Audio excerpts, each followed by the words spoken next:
नमस्कार, आप देख रहे हैं राजधानी लाइव और आपके साथ मैं हूं निशा रौतेला। तो चलिए राजधानी लाइव की शुरुआत करते हैं राजधानी की इस बड़ी खबर के साथ। तो आपको बता दें कि आम आदमी पार्टी ने भाजपा शासित एमसीडी के पूर्णिमा सेठी अस्पताल के निर्माण में हुए 35 करोड़ के घोटाले का पर्दाफाश किया है। आप विधायक आतिशी ने बयान जारी कर कहा कि जो पूर्णिमा सेठी अस्पताल 2005 में 6 करोड़ 70 लाख से बनना था, अब तक 35 करोड़ खर्च होने के बावजूद बीजेपी एमसीडी अस्पताल का निर्माण पूरा नहीं कर पाई है। भाजपा ने मल्टी स्पेशलिस्ट अस्पताल बनाने का वादा किया था, जिसमें वो पूरी तरह से फेल साबित हुई है। एक तरफ केजरीवाल सरकार अत्याधुनिक अस्पताल और मोहल्ला क्लिनिक बना रहे हैं, तो दूसरी तरफ बीजेपी एक अस्पताल का निर्माण तक पूरा नहीं कर पाई है। दिल्ली वालों ने मन बना लिया है, अब एमसीडी में भी केजरीवाल की सरकार चाहिए। आम आदमी पार्टी की वरिष्ठ नेता और कालकाजी से विधायक आतिशी ने कहा कि पिछले 15 साल से दिल्ली में एमसीडी में भारतीय जनता पार्टी की सरकार है। भाजपा ने 15 सालों में सिर्फ 2 चीजें की हैं, पहला भ्रष्टाचार और दूसरा कुशासन। इस भ्रष्टाचार और कुशासन का खामियाजा दिल्ली के लोग भुगत रहे हैं और इसी भ्रष्टाचार और कुशासन का एक बहुत बड़ा प्रतीक है कालकाजी में बना हुआ ये अस्पताल। और आगे उन्होंने कहा कि कालकाजी में आधा बना हुआ है पूर्णिमा सेठी अस्पताल। 2005 में एमसीडी में पूर्णिमा सेठी अस्पताल बनाने की शुरुआत की थी। ये 100 बेड का मल्टी स्पेशलिस्ट अस्पताल बनना था, जिसका कुल खर्चा 6 करोड़ 70 लाख आना था। लेकिन पूर्णिमा सेठी अस्पताल 2005 में शुरू होकर आज 2022 में भी पूरा नहीं हुआ है। 2005 में जो अस्पताल 6 करोड़ 70 लाख में बनना था, 10 साल बाद इसका काम चलता रहा और दाम बढ़ते रहे और फिर 2015 में इस अस्पताल में 35 करोड़ का खर्चा एमसीडी कर चुकी है। उन्होंने आगे कहा कि मैं भाजपा शासित एमसीडी से ये पूछना चाहती हूं कि ये 35 करोड़ रुपए कहां गए, और 35 करोड़ से ज्यादा पैसा खर्च हो चुका है, लेकिन फिर भी अस्पताल पूरा नहीं हुआ है। 35 करोड़ खर्च करने के बाद सिर्फ ग्राउंड और पहला फ्लोर ही इस्तेमाल किया जा रहा है। आज भी जो मल्टी स्पेशलिस्ट पूर्णिमा सेठी अस्पताल बनना था और जो सुविधाएं अस्पताल में होनी थी, वो मल्टी स्पेशलिस्ट सुविधाएं आज तक दिल्ली के लोगों को, कालकाजी के लोगों को उपलब्ध नहीं हुई हैं। ये भारतीय जनता पार्टी की 15 साल की सरकार है।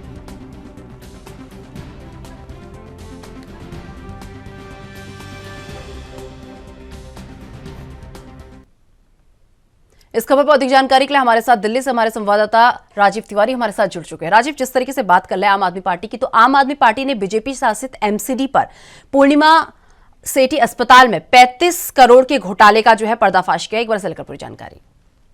देखिए, यहाँ पर बात करें पूर्णिमा सेठी अस्पताल की, जो एक मल्टी नेशनल अस्पताल बनाना था और यह इसकी शुरुआत जो थी 2005 के अंदर की गई थी। मगर यहाँ पर कालकाजी के अंदर बात करें तो कालकाजी के अंदर इस अस्पताल को बनाकर कहीं ना कहीं जनता के लिए सुविधाएं देनी थी। मगर ये निगम के द्वारा इस अस्पताल को बनाना था, मगर निगम के द्वारा कहीं ना कहीं 100 बेडों के जो अस्पताल था वो कहीं ना कहीं तैयार करना था, मगर उसके लिए जो खर्च रखा गया था वो था 6 करोड़ 70 लाख रुपए। मगर अभी की बात करें 2005 से लेकर 2022 तक इसको अभी तक पूरा नहीं किया गया है और इसके अंदर जो खर्च है वो लगभग 35 करोड़ से ऊपर का जा चुका है। तो कहीं ना कहीं इसको लेकर बड़े सबूत जो थे कल आतिशी ने प्रेस वार्ता के माध्यम से मीडिया के सामने रखे और यहां तक कि ये भी कहा गया कि 6 करोड़ का जो अस्पताल था अब वो 35 करोड़ का हो चुका है, मगर अभी भी 2022 तक भी वो पूरा नहीं हुआ है। और अब 2022 का जो अंत लगभग कह सकते हैं नवंबर चल रहा है और ये अभी भी पूरा होने की आशंका नहीं जताई जा रही है। यानी कि सीधे सीधे कहे तो कहीं ना कहीं जनता का जो गाड़ी गंवाई का जो पैसा था वो कहीं ना कहीं भाजपा ने एमसीडी के द्वारा कहीं ना कहीं अपनी अपनी जेबों में भरने का काम किया है। और जो पूर्णिमा सेठी अस्पताल को लगभग मल्टीनेशनल बनाना था, वो मल्टीनेशनल अस्पताल जो है वो अभी तक गायब है। और निगम की तरफ से लगातार बड़े दावे किए जाते हैं कि निगम की तरफ से बड़ी कोशिशें की गई है, अस्पताल बनाए गए हैं, सुविधाएं दी गई है जनता के लिए, वो सुविधाएं नहीं है। सिर्फ दिल्ली सरकार के द्वारा ही, जब मोहल्ला क्लिनिक है या फिर दिल्ली सरकार के अस्पताल है, उनके द्वारा ही जनता को सुविधाएं दी जा रही है। और जनता ने अब मन बना लिया है कि निगम के अंदर भाजपा को नहीं लाना है और सिर्फ आम आदमी पार्टी को लाना है। ये बड़े दावे जो है वो आतिशी ने कल प्रेस वार्ता के माध्यम से किए हैं। जी राजीव, वहीं बात कर ले, 2005 में ये अस्पताल बनना था। इसकी जो शुरुआत थी 2005 में शुरू हो गई थी और उसमें ये जो लागत आ रही थी वो 6 करोड़ के आसपास की जो है लागत सामने आ रही थी। लेकिन अब 2005 से लेकर 2022 आ चुका है, लेकिन अभी तक अस्पताल बनकर तैयार नहीं हुआ है। और अब तक के अगर खर्चे की बात करें तो 35 करोड़ का खर्चा इस अस्पताल में आ गया। क्या कारण रहे, क्यों यह अस्पताल बन नहीं पाया? देखिए, भाजपा की तरफ से लगातार निगम के अंदर बड़े कोशिशें करने की बात की जाती है और यहाँ तक कि ये भी कहा जाता है कि दिल्ली के लिए, जनता के लिए बड़ी कोशिशें की गई है। मगर यहाँ पर बात करें, 15 साल तक निगम के अंदर भाजपा रही है और भाजपा के द्वारा ये जो अस्पताल है, मल्टीनेशनल अस्पताल, 100 बेडों को बनाना था और इसको लेकर पूर्णिमा सेठी अस्पताल के नाम से इसको रखा गया था। मगर यहाँ पर इसकी जो शुरुआत थी 2005 के अंदर की गई थी और आज 2022 लगभग लास्ट चल रहा है और कह सकते हैं इसकी जो कह सकते हैं पूरी लागत थी वो 6 करोड़ 70 लाख रुपए बताई गई थी। मगर आज इसके ऊपर कम से कम 35 करोड़ रुपए से ज्यादा का खर्च किया जा चुका है और भाजपा की तरफ से इस अस्पताल को लेकर कोई भी बड़ा खुलासा नहीं किया गया है। यानी सीधे सीधे कहे तो इस अस्पताल को क्यों देर हुई और दूसरा इस अस्पताल को बनाकर 6 करोड़ 70 लाख में पेश करना था, मगर यहाँ पर 35 करोड़ रुपया जो खर्च किया गया है वो जनता का पैसा था, उसका हिसाब जो है वो आतिशी के द्वारा जनता के लिए मांगा जा रहा है। मगर यहाँ पर भाजपा की तरफ से अभी भी इस अस्पताल के बारे में कुछ भी नहीं कहा जा रहा है, सिर्फ चुप्पी साधी जा रही है और ये कहा जा रहा है कि आम आदमी पार्टी जो है वो जनता को सिर्फ गुमराह करने का काम कर रही है, क्योंकि निगम के द्वारा बड़ी कोशिशें की गई है। मगर वो कोशिश जो है वो इस अस्पताल के माध्यम से बिल्कुल साफ नजर आ रही है, क्योंकि जो 6 करोड़ रुपए 70 लाख रुपए का अस्पताल था वो आज 35 करोड़ रुपए में भी तैयार नहीं है। तो इसका कहीं ना कहीं जवाब भाजपा को देना होगा। जी राजीव, वहीं बात कर ली जाए, कल जिस तरीके से आतिश ने एक प्रेस कॉन्फ्रेंस के दौरान 35 करोड़ के घोटाले का जो है सीधा सीधा आरोप बीजेपी पर लगाया है, पर बीजेपी की तरफ से स्पष्टीकरण सामने क्यों नहीं आ रहा? अगर उन्होंने ये घोटाला नहीं किया है तो फिर वो स्पष्टीकरण क्यों नहीं दे रहे, और अगर किया है तो तथ्य सामने रखे, क्यों वो तथ्य सामने नहीं रख रहे?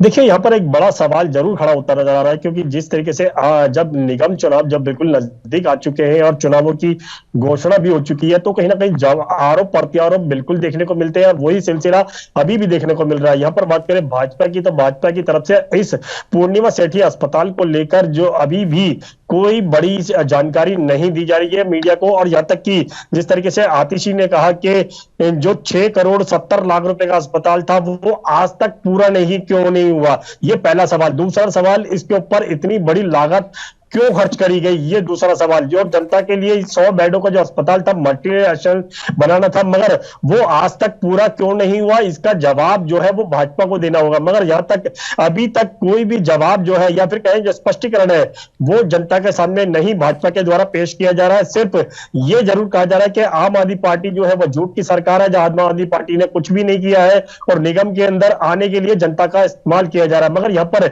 एक चीज समझनी होगी, आम आदमी पार्टी की बात करें तो मोहल्ला क्लिनिक को लेकर बड़े दावे किए जा रहे हैं कि मोहल्ला क्लिनिक बनाई है, बड़ी बड़ी सुविधाएं दी गई हैं, मगर आज भी कहीं ना कहीं काफी हद तक मोहल्ला क्लिनिक जो ऐसे है जिनके अंदर गरीबों को तरीके से इलाज नहीं मिल रहा, कई बार दवाइयां नहीं मिलती है, कई बार यह कहा जाता है कि उनके पास दवाइयां नहीं है। मगर कहीं ना कहीं आरोप प्रत्यारोप के साथ साथ कहीं ना कहीं जनता को गुमराह करने का दोनों तरफों से काम किया जा रहा है। मगर यहाँ पर एक दूसरे की कमी गिनाकर अपनी अपनी तारीफें जरूर की जा रही हैं। जी राजीव, जिस तरीके से आपने कहा कि मोहल्ला क्लिनिक्स पे अभी भी जो गरीब लोग हैं उनको अच्छी तरीके से ट्रीट नहीं किया जाता या दवाइयां समय पर नहीं मिली जाती, तो क्या कहा जा सकता है कि आम आदमी पार्टी जो लगातार ये कहती है कि हमने दिल्ली वालों को ये सुविधा दी है, हमने मोहल्ला क्लिनिक्स उनको प्रोवाइड किए, हमने शिक्षा में सुधार किया है, तो क्या ये केवल प्रेस कॉन्फ्रेंस तक सीमित रह गया है?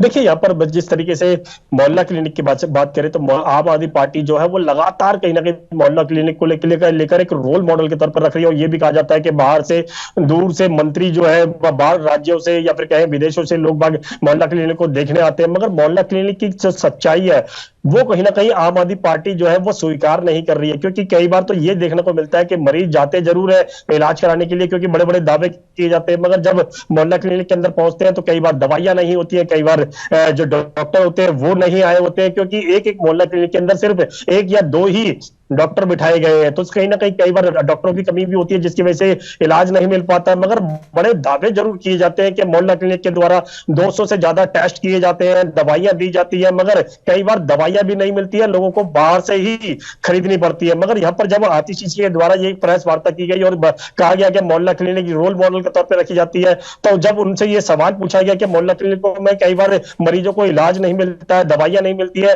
तो सिर्फ उन्होंने अपना चुप्पी ही साध कर कहीं ना कहीं मीडिया कैसे पीछे छुड़ाने की कोशिश की। मगर यहाँ पर बात करें भाजपा की, तो भाजपा के द्वारा भी कहीं ना कहीं बड़ी कोशिशें बताई जाती है, निगम के अस्पतालों को बेहतर बताया जाता है, हाईटेक बताया जाता है, मगर उन अस्पतालों में भी काफी हद तक कमियां देखने को मिल रही है, क्योंकि कई बार तो इलाज नहीं मिलता है, कई बार सिक्योरिटी इतनी ज्यादा होती है कि मरीजों को अंदर नहीं जाने दिया जाता, डॉक्टर गिने चुने होते हैं, और यहाँ पर दवाइयां जो है वो निगम के अस्पतालों में बिल्कुल भी नहीं मिलती है। मोहल्ला क्लिनिक में बेशक थोड़ी बहुत दवाइयां मिलती हैं, मगर निगम के अस्पतालों में दवाइयां जो है वो बाहर से खरीदनी पड़ती है। तो कहीं ना कहीं बड़े दावे जरूर किए जाते हैं, मगर उन दावों की सच्चाई जो है वो धरातल पर कहीं ना कहीं विफल होती नजर आती है। जी राजीव, वहीं बात कर लें, जिस तरीके से लगातार आम आदमी पार्टी बीजेपी पर भ्रष्टाचार के आरोप लगा रही है, बात अगर कूड़े के ढेर को लेकर हो तो वहां पर भी करोड़ों का घोटाला बीजेपी द्वारा किया गया है, ऐसा आरोप आम आदमी पार्टी द्वारा लगाया गया था।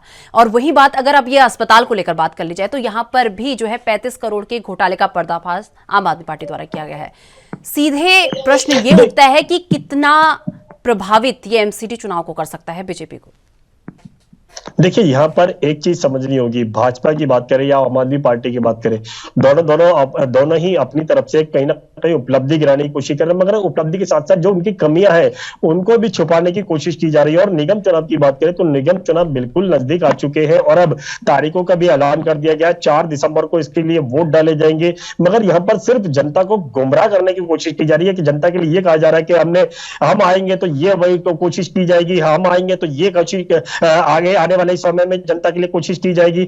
मगर यहां पर बात करें, एक तरफ तो सरकारें, चाहे वो निगम के अंदर भाजपा की सरकार रही हो या कांग्रेस की सरकार रही हो, या फिर कहें निगम के अंदर जो आम आदमी आना चाहती है वो उसकी सरकार आने वाले के लिए कहे, या फिर दिल्ली के अंदर आम आदमी पार्टी की सरकार है, मगर जो कूड़े के पहाड़ के ढेर है वो लगातार बढ़ते हुए नजर आ रहे हैं। और उसको लेकर कहीं ना कहीं आसपास के जो एरिया के अंदर जो लोग बाग रहने वाले हैं या फिर फैक्ट्री एरिया है, वहां पर कहीं ना कहीं जनता को परेशानियों का सामना करना पड़ता है। मगर यहाँ पर उस कूड़े के ढेर को खत्म करने की बात की जाती है, मगर वो धरातल पर, यानी कि सिर्फ रिकॉर्ड के अंदर खत्म किया जाता है, ना ही धरातल पर। मगर यहाँ पर बात करें अस्पतालों के अंदर इतनी जितनी सुविधा होनी चाहिए, या फिर यह कहे जितने दावे किए जाते हैं, उनकी सच्चाई जो है वो कहीं ना कहीं नीचे ग्राउंड लेवल पर ही देखने को मिलती है। जब मरीज जो है वो अस्पतालों के अंदर इन मोहल्ला क्लिनिकों की या फिर निगम के अस्पतालों में जाते हैं तो वहां पर ही सच्चाई मिलती है, और उन्हीं मरीजों के द्वारा कहीं ना कहीं ये कहा जाता है कि अस्पताल के अंदर सिर्फ नाम का अस्पताल है, इलाज नहीं मिलता है, दवाइयां नहीं मिलती है, और जनता जो है वो सिर्फ इनके बीच में पेशकर ही रह जाती है। मगर वही चीज अभी देखने को मिल रही है निगम के अंदर। जब भी ऐसे ही चुनाव आए हैं और चुनाव की घोषणा हुई है, दावे जरूर किए जा रहे हैं कि हम आएंगे तो ये कर देंगे, हम आएंगे तो वो कर देंगे, मगर यहाँ पर सच्चाई जो है वो कहीं ना कहीं उसको भी छुपाने की कोशिश की जा रही है। जी राजीव, जिस तरीके से सरकार द्वारा कोई योजना जो है चलाई जाती है, ये आम आदमी बहुत भली भांति तरीके से जान सकता है कि वो योजना कितना लाभ उसे पहुंचा रही है। बात अगर आम आदमी पार्टी की कर लें तो आम आदमी पार्टी कहती है कि हमने मोहल्ला क्लिनिक्स खोले, लेकिन जो जनता है, जो गरीब जनता है, जो मोहल्ला क्लिनिक्स में अपना ट्रीटमेंट करने के लिए जा रही है, उन्हें पता है कि इस योजना का लाभ उन्हें कितना मिल रहा है, कितनी उन्हें दवाइयां मिल रही है, कैसा उनका इलाज हो रहा है, ये सारी जानकारी उन्हें। तो ऐसी अगर बात बीजेपी की कर ली जाए तो बीजेपी भी कहीं ना कहीं भ्रष्टाचार के आरोपों में घिर रही है। इतने सालों से एमसीडी में रहने के बावजूद भी वो जनता को सुविधा उपलब्ध नहीं कर पाई है। तो अब क्या कहा जा सकता है कि बीजेपी और आम आदमी पार्टी दोनों के लिए एमसीडी चुनाव काफी टफ रहने वाला है? देखिए, यहाँ पर बात करें मुकाबले की, क्योंकि भाजपा की बात करें, भाजपा निगम के अंदर लगभग 15 साल रही है, और आम आदमी पार्टी की बात करें तो आम आदमी पार्टी अभी निगम के अंदर नहीं है, सिर्फ दिल्ली सरकार के अंदर है। मगर यहाँ पर बात करें टफ की, यानी कि दोनों का जो मुकाबला है वो किस तरीके से होने वाला है, क्योंकि यहाँ पर अभी कांग्रेस की बात करें तो कांग्रेस का कोई भी ऐसा योगदान नहीं नजर आ रहा है जिसकी वजह से कहीं ना कहीं वो अपने आप को बीच में, इन दोनों के बीच में अपने आप को रख सके। मगर यहाँ पर बात करें मुकाबले की, दोनों के बीच में बेशक मुकाबला है, मगर यहाँ पर जो सुविधाएं जनता के लिए देने की बात की जा रही है, मोहल्ला क्लिनिक की बात करें तो मोहल्ला क्लिनिकों के अंदर भी कहीं ना कहीं कमियां हैं, उन कमियों को दूर नहीं किया जा रहा है, सिर्फ उसकी उपलब्धि गिनाई जा रही है। जनता को भी पता है कि दिल्ली सरकार उनके लिए कितना काम कर रही है। मोहल्ला क्लिनिक बेशक खोल दिए हो, जगह जगह मोहल्ला क्लिनिक खोलने से कोई फायदा नहीं होता है जब तक जनता को सुविधाएं ना मिले। मगर जनता को सुविधाएं सिर्फ कागजों के अंदर दिखाई देती है, और बड़े बड़े टीवी के अंदर विज्ञापन दिए जाते हैं, अखबारों में विज्ञापन दिए जाते हैं, वहां पर कहा जाता है कि हमने ये उपलब्धि गिना दी और ये इतने टेस्ट दिए जा रहे हैं, उन टेस्टों की सच्चाई जो है वो कहीं ना कहीं धरातल पर ही नजर आती है। और जनता कहीं ना कहीं इस चीज को समझ चुकी है कि कौन उनके लिए काम कर रहा है और कौन नहीं कर रहा है, और सिर्फ आश्वासन से ही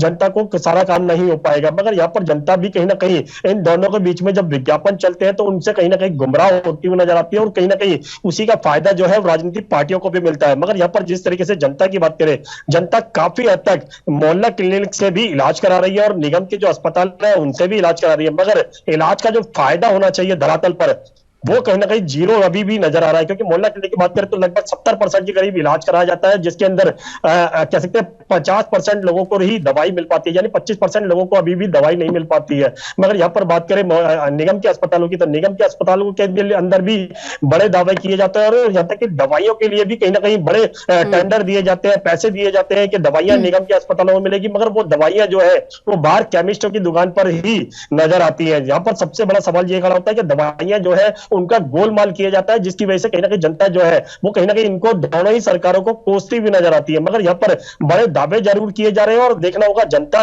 इन दोनों के क्या सच्चाइयों को ध्यान में रखकर वोट करती है और क्या सोचकर इनको वोटिंग के साथ साथ सरकार निगम के अंदर लेके आने की प्रयास किया जाएगा। मगर एक दूसरे के ऊपर आरोप लगाने से अच्छा है कहीं ना कहीं अपनी कमियां जो है उसको दूर किया जाए, ताकि जनता जो है वो स्पष्ट समझ सके कि कौन उनके लिए काम करेगा और कौन उनके लिए काम नहीं करेगा। जी चलिए राजीव, बहुत बहुत धन्यवाद हमारे साथ जुड़ने के लिए और ये तमाम जानकारी हमारे साथ साझा करने के लिए। तो फिलहाल वक्त हो चुका है एक छोटा सा ब्रेक का। ब्रेक के बाद फौरन हाजिर होते हैं।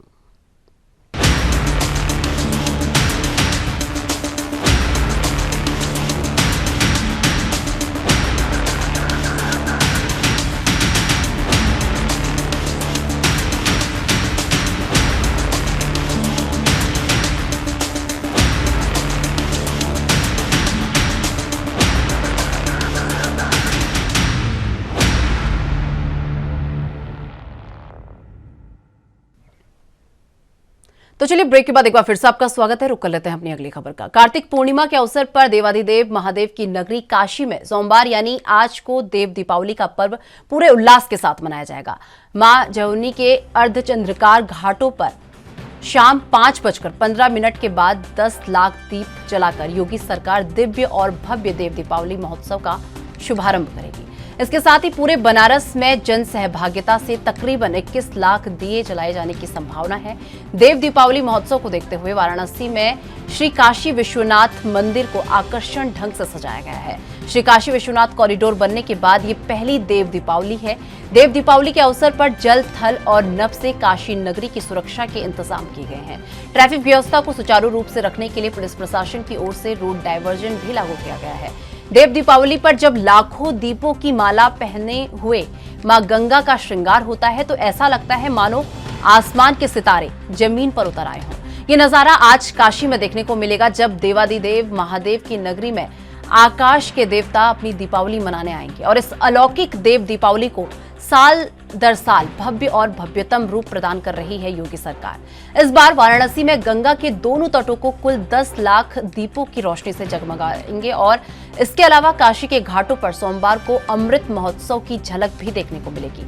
आज शाम 8 लाख दिए वाराणसी में गंगा के पश्चिमी तट पर स्थित तकरीबन 84 घाटों पर जलाए जाएंगे, जबकि पूर्वी तट पर रेत पर भी 2 लाख दीप रोशन होंगे। इसके अलावा पूरे शहर में तकरीबन 11 लाख दीप काशीवासी जलाएंगे और काशी के घाटों की इस छटा को देखने के लिए देश विदेश से पर्यटक खींचे चले आते हैं। कुंड, तालाब और जलाशयों पर भी आज शाम दीप जलाए जाएंगे और काशी विश्वनाथ धाम के लोकार्पण के बाद काशी में पर्यटकों की रिकॉर्ड आमद हुई है।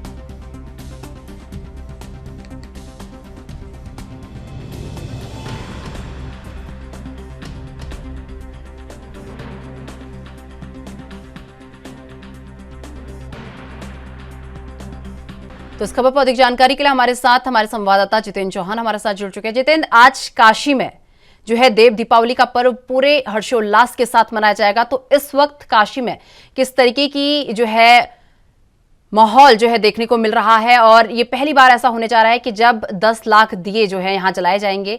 एक बार पूरी जानकारी। देखिए, उत्तर प्रदेश की योगी सरकार लगातार इस तरह के कार्यक्रम करते आ रही है और अयोध्या में जहां भव्य दीपोत्सव हुआ, 17 लाख दिए जलाकर पूरी अयोध्या को जगमगाया गया था, तो वहीं देव दीपावली के रूप में अब मनाने जा रही है उत्तर प्रदेश की योगी सरकार। पूरे बनारस को कहा जा सकता है दुल्हन की तरह सजाया जा रहा है और 10 लाख दिए जलाए जाएंगे। और कहीं ना कहीं बात की जाए तो कार्तिक पूर्णिमा के अवसर पर देवादिदेव महादेव की नगरी काशी में यानी आज देव दीपावली पूरे हर्षोल्लास के साथ मनाया जा। मां जानवी के अर्धचंद्रकार घाटों पर लगभग शाम कहा जा सकता है कि 5:15 पर 10 लाख दिए जलाकर उत्तर प्रदेश की योगी सरकार देव दीपावली का महोत्सव का शुभारंभ करने जा रही है। और इसके साथ ही बनारस में सहभागिता के साथ लगभग 21 लाख दिए जलाने का सरकार काम करने जा रही है। और देव दीपोत्सव को देखते हुए बनारस में काशी विश्वनाथ मंदिर का आकर्षण ढंग से सजाया जाएगा। विश्वनाथ कॉरिडोर बनाने के बाद पहली बार ये देव दीपावली होने जा रही है। और उत्तर प्रदेश की योगी सरकार लगातार कहीं ना कहीं बड़ा आयोजन करने जा रही है। और कहा जा सकता है कि पूरी तरह से सुरक्षा व्यवस्था के इंतजाम है और साल दर साल भव्यता रूप में बनानी जाएगी योगी सरकार। और देव दीपावली पर लाखों दीपों की माला पहनाने के हुए माँ गंगा का श्रृंगार होगा। साथ ही साथ बात की जाए तो आसमानों में सितारों जमीन पर ऐसा लगेगा उतर जाएंगे। और सोमवार को मतलब यानी आज काशी को देखने को एक अद्भुत नजारा मिलेगा, क्योंकि उत्तर प्रदेश के मुख्यमंत्री योगी आदित्यनाथ कल पहुंचे थे।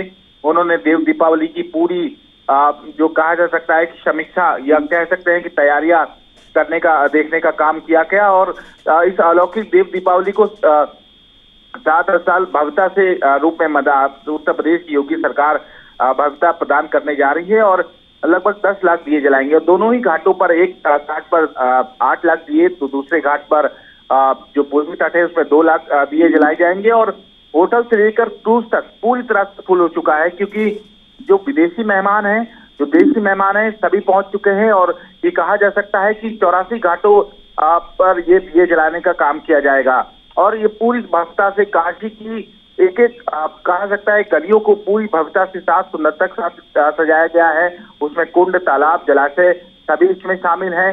और कहा जा सकता है कि पहले ही प्री बुकिंग हो चुकी है, आज के दिन हो चुकी थी जो विदेशी मेहमान है उसमें शामिल होने के लिए, क्योंकि काशी विश्वनाथ कॉरिडोर बनने के बाद ये पहला कहा जाता है कि कार्यक्रम है जो देव दीपावली के रूप में मनाई जा रही है। और उत्तर प्रदेश सरकार इसको भव्यता के रूप में संवारने जा रही है। कह सकते हैं कि भव्य होगा।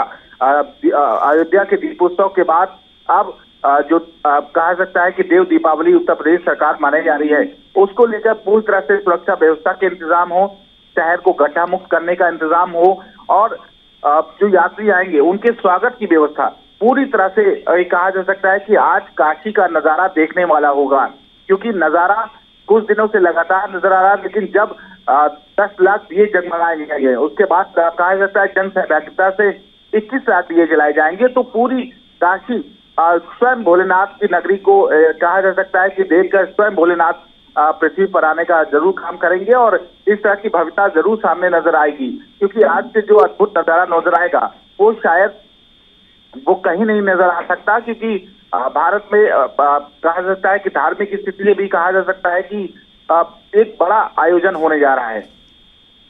वही जितिन, बात कर ली जाए रूट डाइवर्जन को लेकर, तो पुलिस प्रशासन द्वारा रूट डाइवर्जन को लेकर क्या क्या व्यवस्थाएं की गई हैं? देखिए, उसमें पूरी तरह से व्यवस्था है, चाहे वो सुरक्षा व्यवस्था के इंतजाम हो, रूट डाइवर्जन की बात की जाए वो भी कहीं ना कहीं पूरी तरह से व्यवस्था की गई है। और ये कहा जा सकता है कि विदेशी जो मेहमान आएंगे उनकी भी पूरी तरह से व्यवस्था की गई है। उनके स्वागत से लेकर तमाम चीजें की गई हैं। इमारतों को, सभी चौराहों को, जो पोल है उसको स्पाइरल तिरंगा है, एलईडी लाइटें उससे सजाया जाएगा। रेलवे स्टेशन, बस स्टेशन पर उतरने वाले यात्रियों को स्वागत किया जाएगा।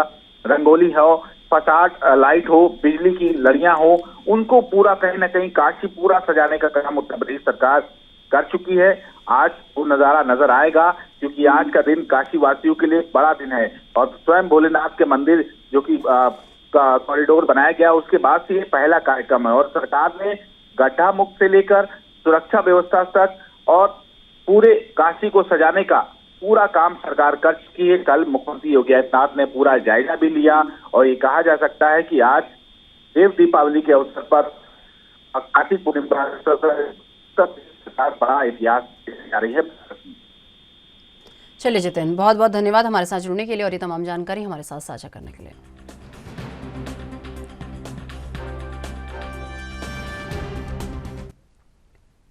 श्रोमणी अकाली दल की डिसिप्लिनरी कमेटी ने, आपको बता दें, आज 12 बजे चंडीगढ़ हेड ऑफिस में बीबी जागीर कौर को स्पष्टीकरण के लिए बुलाया है। कल बीबी जागीर कौर को पार्टी हेड ऑफिस में स्पष्टीकरण देने के लिए बुलाया जाने का ऐसा संदेश भेजा गया है। अकाली दल की तरफ से कहा गया कि एक मौका और उन्हें पार्टी द्वारा दिया जाएगा। अब देखना होगा कि क्या आज बीबी जागीर कौर पार्टी हेड ऑफिस में 12 बजे पेश होती हैं या नहीं।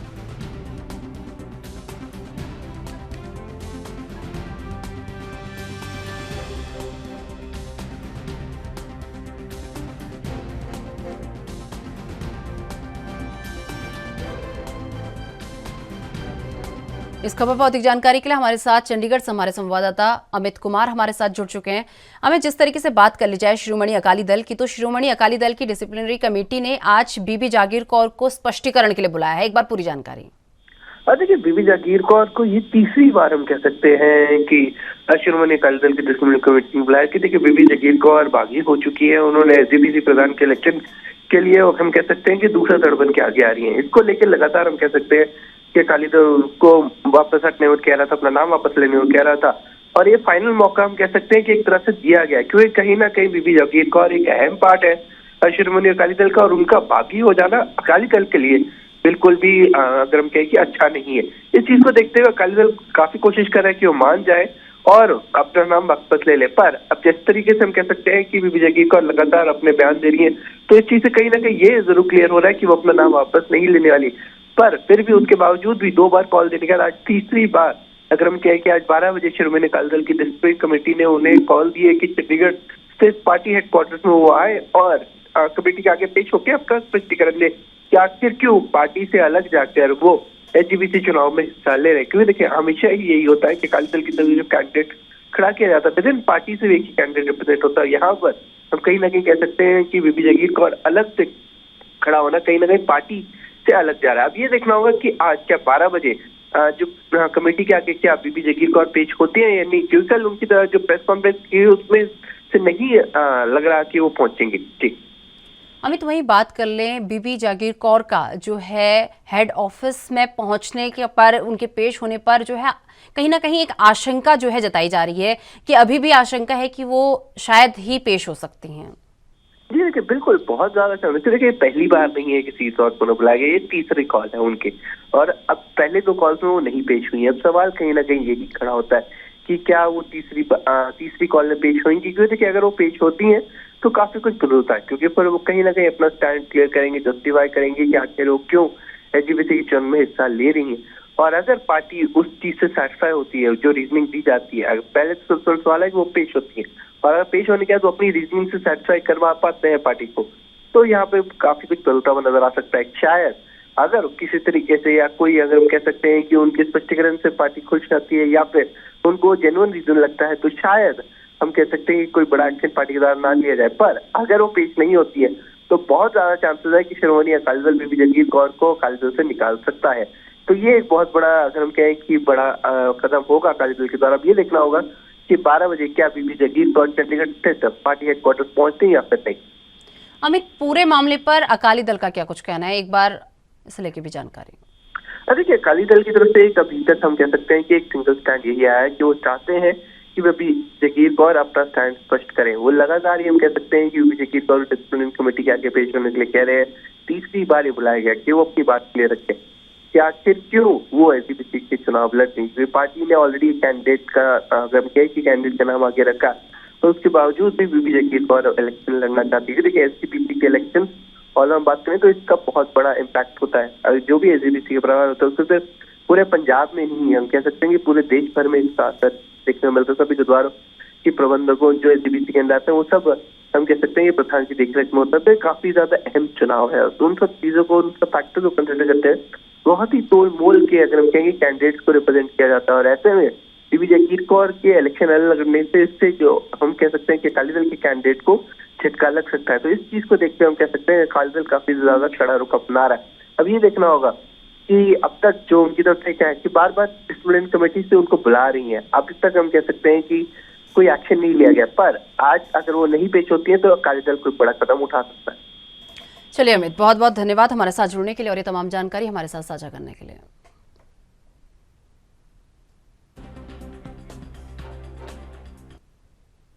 जम्मू कश्मीर की सियासत में आ रहे बदलाव का असर अब कश्मीर केंद्रित दल भी समझने लगे हैं। पीपुल्स डेमोक्रेटिक पार्टी की अध्यक्ष महबूबा मुफ्ती को अपनी खिसकती जमीन नजर आने लगी है।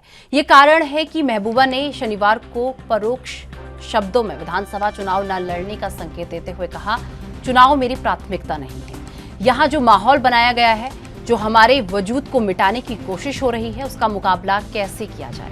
महबूबा से पूर्व नेशनल कॉन्फ्रेंस के उपाध्यक्ष अमर अब्दुल्ला भी प्रदेश में आगामी विधानसभा चुनाव न लड़ने का ऐलान कर चुके हैं।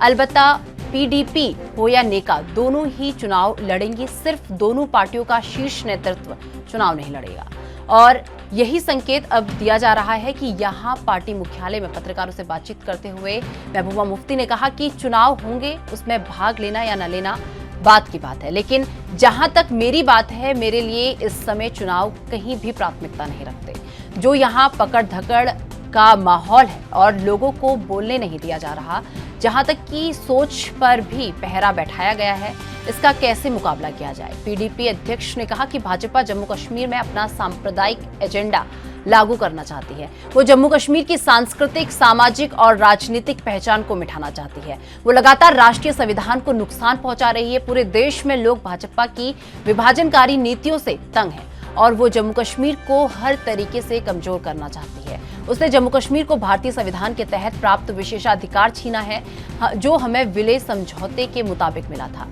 और हम जम्मू कश्मीर के हक को प्राप्त करने के लिए हर संभव कोशिश कर रहे हैं।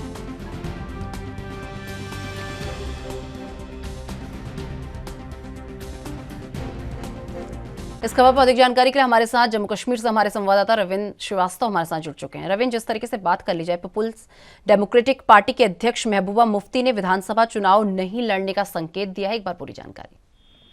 जी बिल्कुल, देखिए महबूबा मुफ्ती जो पीडीपी की अध्यक्षा हैं, उन्होंने पत्रकारों से बात करते हुए कहा कि मेरी चुनाव लड़ने की प्राथमिकता नहीं है, क्योंकि जिस प्रकार भाजपा जो है दमनकारी नीतियां अपना रही है, यहाँ के युवाओं को जबरदस्ती उठाकर उन्हें तंग किया जा रहा है, लोगों को बोलने नहीं दिया जा रहा है, जो नेता हैं उनको नजरबंद जो है वो किया जा रहा है।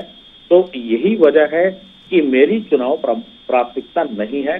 अलबत्ता वो चुनाव जो है, संकेत उन्होंने दिया है कि अगर विधानसभा चुनाव होते हैं तो वो चुनाव जो है वो नहीं लड़ेंगी। हालांकि इससे पहले कॉन्फ्रेंस के उपाध्यक्ष जो उमर अब्दुल्ला है, उन्होंने भी आगामी विधानसभा चुनाव नहीं लड़ने का संकेत दिया है। अलबत्ता कहा जाए तो पार्टियों का शीर्ष नेतृत्व जो है वो चुनाव नहीं लड़ेगा, लेकिन पार्टियां चुनाव जरूर लड़ेंगी। बाकी के उनके जो एमएलए हैं या उनके जो लीडर हैं वो चुनाव लड़ेंगे। और कहा जाए जिस प्रकार से महबूबा मुफ्ती ये सब कर रही है, क्योंकि उनको लग रहा है कि लगातार उनकी सियासी जमीन खिसकती जा रही है, क्योंकि कब महबूबा मुफ्ती जो है वो यहाँ तक पाकिस्तान की बहुत ज्यादा हिमायत जो है वो करती रही है। और खास करके उन्होंने ये भी कहा था कि यहाँ पर कश्मीर घाटी में तिरंगा उठाने वाला कोई नहीं होगा, और अब तिरंगा वहां फहराया जा रहा है। लाल चौक जो कभी आतंकियों के डर की वजह से वहां पर तिरंगा नहीं फहराया जाता था, अगर कोई तिरंगा फहराता था तो उसको पुलिस डिटेन कर लेती थी, लेकिन अब जिस प्रकार से वहां पर तिरंगा भी फहराया जा रहा है, तो कहीं ना कहीं महबूबा मुफ्ती अब अपना सियासी दाव जो है वो खेल रही है। क्योंकि लगातार जिस प्रकार से उनका आरोप भी है कि लोगों को बोलने नहीं दिया जा रहा है, उनकी सोच पर पहरा बैठाया गया है, बेरोजगारी जो है वो लगातार बढ़ रही है, नौजवानों को तंग किया जा रहा है, यहाँ लोगों का दम उठ रहा है। लेकिन अगर देखा जाए तो घाटी की लगातार फिजा जो है वो बदल रही है, पर्यटक बड़ी संख्या में वहां पहुंच रहे हैं, लोगों को रोजगार चल रहा है। हालांकि आतंकी जो हैं ऐसे ही नेताओं की वजह से फल फूल रहे हैं, उनको इस एक किस्म का बूस्ट जो है वो मिलता है। लेकिन कहा जाए तो महबूबा मुफ्ती और फिलहाल उमर अब्दुल्ला ने संकेत दिया है कि वो आगामी विधानसभा चुनाव जो है वो नहीं लड़ेंगे। जी रविंद्र, वहीं बात कर ली जाए आगामी विधानसभा चुनाव को लेकर, कहीं ना कहीं बीजेपी ने जम्मू कश्मीर में अपना दांव खेल दिया, क्योंकि बात अगर पहाड़ी लोगों को एसटी का दर्जा दिलाने की जाए तो 1 महीने पहले अमित शाह जम्मू कश्मीर के दौरे पर थे, जहां पर उन्होंने एक घोषणा की थी और जिस पर अब काम हुआ है। और कहीं ना कहीं अगर कहा जाए तो एक दांव बीजेपी द्वारा विधानसभा चुनाव को देखते हुए खेल दिया गया है। बिल्कुल, देखिए भाजपा ने चुनावी दांव जरूर खेला है, लेकिन पहाड़ी लोगों की मांग जो है वो पिछले 70 सालों से चली आ रही थी। नेशनल कॉन्फ्रेंस ने बहुत ज्यादा जम्मू कश्मीर में सत्ता संभाली है, उनके मुख्यमंत्री रहे हैं, चाहे वो डॉक्टर फारूक अब्दुल्ला हो या फिर उमर अब्दुल्ला हो। फिर कांग्रेस ने राज किया जम्मू कश्मीर पर, पीडीपी ने राज किया, लेकिन किसी ने भी पहाड़ी लोगों की बात को नहीं सुना, उनको एसटी का दर्जा नहीं दिया गया।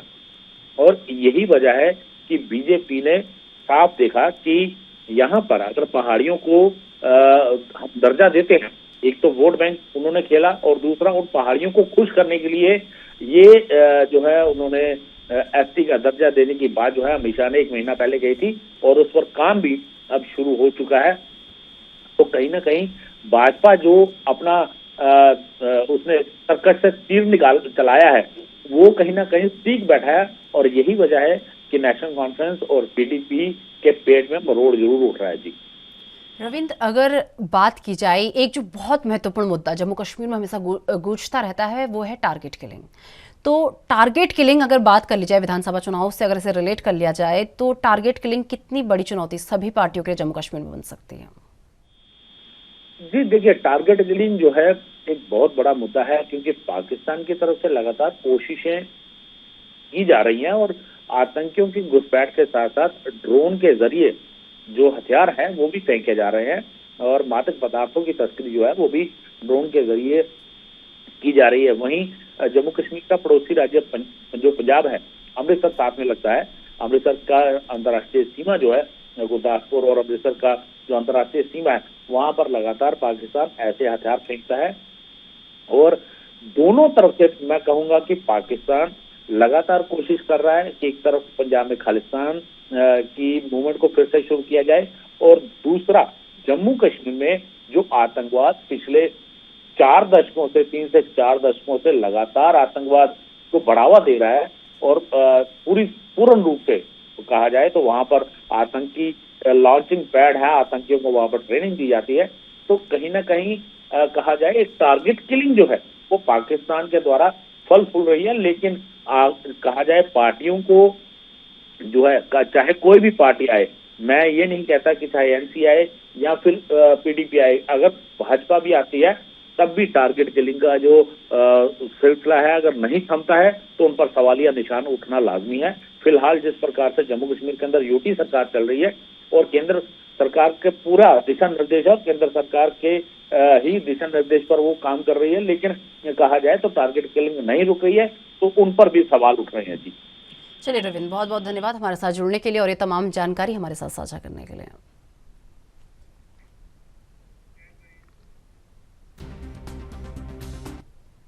कांग्रेस के छत्तीसगढ़ प्रभारी पीएल पुनिया 7 नवंबर को छत्तीसगढ़ दौरे पर रहेंगे, यानी आज वो छत्तीसगढ़ दौरे पर रहेंगे। 1 दिवसीय दौरा कार्यक्रम में पीएल पुनिया वरिष्ठ नेताओं की बैठक लेंगे, भानु प्रतापपुर की उपचुनावी समीकरण तैयार करेंगे और साथ ही 2023 की चुनावी समीकरणों को भी तैयार करेंगे।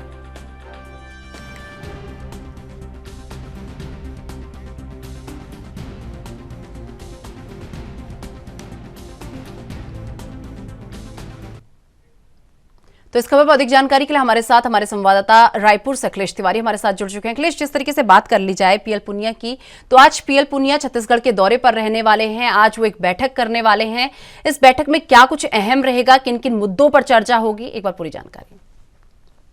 देखिए, जब से चुनावी समीकरण तैयारी करने की बात आई है तब से लगातार जो केंद्र की जो कांग्रेस की जो पार्टी है और वो ऑब्जर्वर लगातार छत्तीसगढ़ दौरे में, क्योंकि 1 साल ही बचे हुए हैं 2023 में चुनाव होने हैं। निश्चित तौर पे इसके रणनीति और समीकरण दोनों तैयार करके किस तरीके से चुनाव में जीत हासिल किया जा सकता है इसके ऊपर खास फोकस।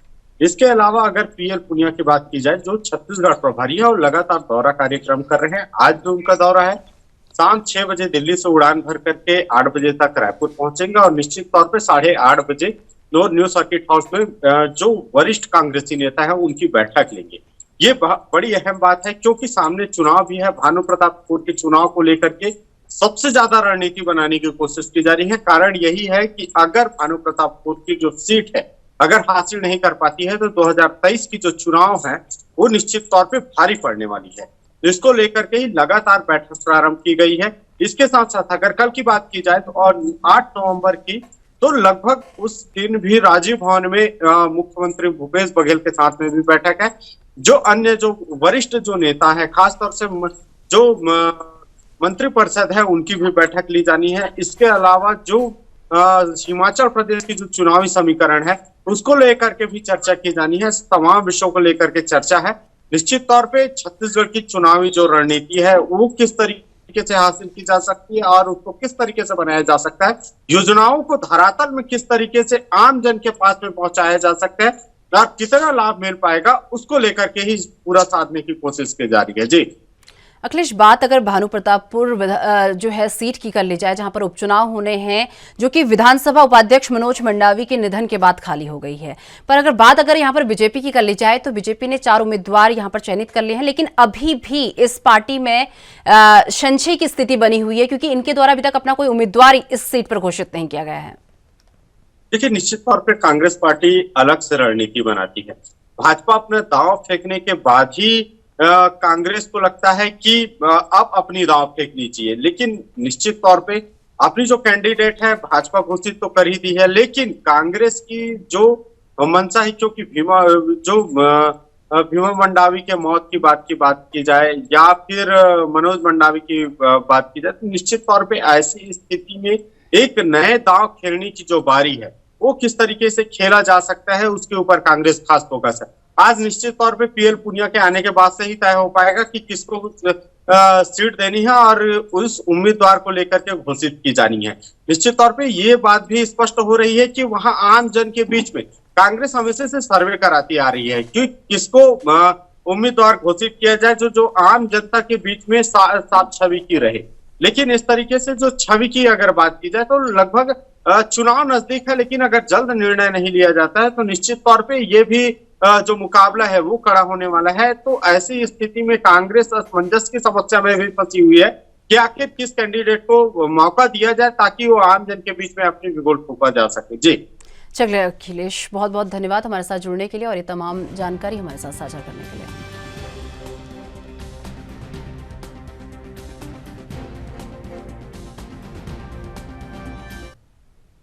आज से शुरू होने वाली कांग्रेस की भारत जोड़ो यात्रा को लेकर कांग्रेस कार्यकर्ता बद्रीनाथ धाम पहुंच गए हैं। इसी कड़ी में रविवार को कांग्रेस के प्रदेश अध्यक्ष करण माहरा समेत सैकड़ों कार्यकर्ता देहरादून से रुद्रप्रयाग पहुंचे थे।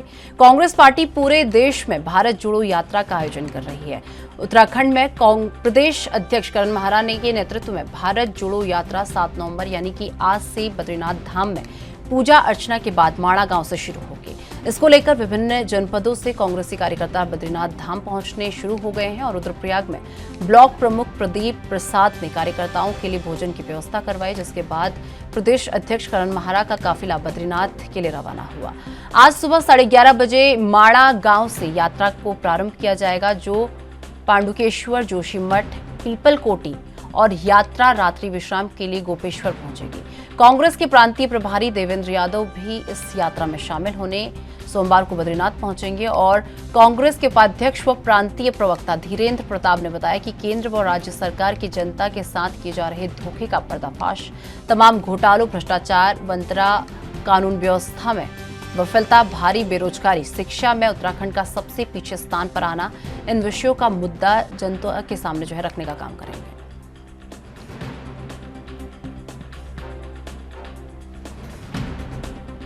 इस खबर पर अधिक जानकारी के लिए हमारे संवाददाता तारिक अंसारी हमारे साथ जुड़ चुके हैं। तारिक, जिस तरीके से बात कर ली जाए, उत्तराखंड में कांग्रेस भारत जोड़ो यात्रा की शुरुआत भारत के अंतिम गांव माणा से इसकी शुरुआत करने वाली है। कितने बजे से इसकी शुरुआत हो जाएगी, एक बार पूरी जानकारी। मैं आपको बता दूं, आज कांग्रेस जो है कांग्रेस भारत जोड़ो यात्रा की शुरुआत करने जा रही है। बद्रीनाथ से इसकी शुरुआत होगी। इसमें मैं आपको बता दूं, जो कांग्रेस के प्रदेश प्रभारी है देवेंद्र यादव, वो इस यात्रा में शामिल होंगे। इसके अलावा जो कांग्रेस के प्रदेश अध्यक्ष है करण मेहरा, वो इस यात्रा में शामिल होंगे। तो कांग्रेस इस यात्रा के जरिए लोगों को जो सरकार की विफलताएं हैं वो बताएगी। इसके अलावा जो अंकिता मर्डर केस में कानून की चोट हुई है, वो कानून ने कहीं से काम नहीं किया है, क्योंकि लगातार अंकिता भंडारी मर्डर केस के बाद कानून पर सवाल उठते रहे, चाहे उसको पुलिस मिटाने को लेकर हो, चाहे गिरफ्तारी को लेकर हो, चाहे कैदी का खुलासा करने को लेकर हो। तो इन तमाम मुद्दों पर जो है कांग्रेस सरकार को घेरने वाली है। तो 2-3 दिवस की यात्रा होगी और ये यात्रा आज माणा गांव से जो चमोली का अंतिम गाँव है उससे शुरू हो जाएगी। तारिक, वही बात कर ली जाए जिस तरीके से ये जो भारत जोड़ो यात्रा उत्तराखंड में चलाई जा रही है, तो क्या लग रहा है जन समर्थन जुटाने की कोशिश एक तरीके से कांग्रेस द्वारा इस यात्रा के जरिए की जाएगी? तौर पर मैं आपको बता दूं, जो पिछला विधानसभा चुनाव जो विधानसभा अभी चुनाव हाल ही में हुआ था, उसमें कांग्रेस सिर्फ 19 सीटों पर सिमट गई थी। अब आगामी लोकसभा चुनाव के लिए कांग्रेस अपनी तैयारी कर रही है और इस यात्रा के जरिए कांग्रेस लोगों के पूरे जिलों तक पहुंचेगी, लोगों को जो है कांग्रेस की खूबी बताएगी। वहीं दूसरी तरफ सरकार को भी घेरेगी। तो जाहिर तौर पर इस यात्रा से अंदाजा लगाया जा सकता है कि जो कांग्रेस है इस यात्रा के जरिए लोकसभा चुनाव की तैयारी करने में जुट गई है। चलिए तारिक, बहुत बहुत धन्यवाद हमारे साथ जुड़ने के लिए और ये तमाम जानकारी हमारे साथ साझा करने के लिए।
तो चलिए, मेरे साथ राजधानी लाइव में बस इतना ही। देश दुनिया की तमाम बड़ी खबरों के लिए देखते रहिए एनबी न्यूज। नमस्कार।